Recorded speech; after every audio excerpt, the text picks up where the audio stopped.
আবছা দৃষ্টিতে অসীমে তাকিয়ে বেল্লাল হোসেন। অল্প বয়সেই যেন আধার ঘনিয়ে এসেছে তার জীবনে। হারিয়েছেন এক চোখের দৃষ্টি, অন্যটিও প্রায় নিভু নিভু।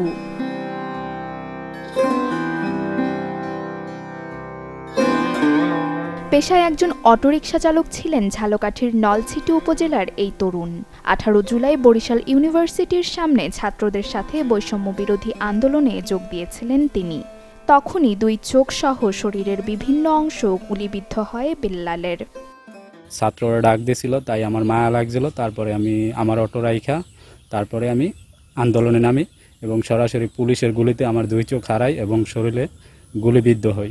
তারপরে আমার আগারগাঁও চক্ষু বিজ্ঞানে ছাত্ররা পাঠিয়ে দেয় অ্যাম্বুলেন্সে, কারণ আমার বাম চোখে ডেট হয়ে যায় এবং বাম চোখে এখনও 2টা গুলি আছে, এখনও আছে। চিকিৎসার পরও আমার 2টা গুলি আছে, আর ডান চোখে 1টা গুলি আছে এখনও আমার। হয়তোবা আমার বাহিরে যদি এই চিকিৎসাটা দিত, আমার 2 চোখের বিষয় ভালো একজন মহান ব্যক্তি পাইতাম, তাহলে হয়তোবা আমার বাহিরের চিকিৎসাটা হইলে আমি একটু চোখে আলো ফিরা পাইতাম।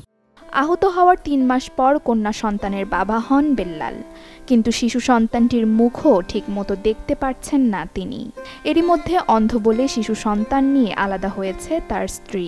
ভাগ্যের এমন নির্মম পরিহাস মেনে নিতে পারছেন না বেল্লাল। এখন সরকার আর বিত্তবানদের সহযোগিতার আশায় দিন পার করছেন আহত ও তার পরিবার। আমার ওয়াইফ আছে, আমার মেয়ের বয়স হলো যে 10 মাস এবং আমার ওয়াইফে আমার কোনো খোঁজখবর নেয় না। আমি চোখ হারাইছি দেখে তারা আমাকে অন্ধ, এবং আমি সরকারের কাছে সরকার থেকে বলে আমি ভিক্ষা পাই এবং কোরবানির দিনকা চইলা যায় আমার রাইখা, আমার টাকা পয়সা নিয়ে তারপরে চইলা যায়। আমার কোনো খোঁজখবর নেয় না এবং আমার মেয়ের সাথেও আমি কথা বলতে পারি না, মেয়ের সাথে কথা বলতে দেয় না আমারে। ওই এখন ভালো মতো চলতে পারে না, ফেরতে পারে না, চোখে দেখে না।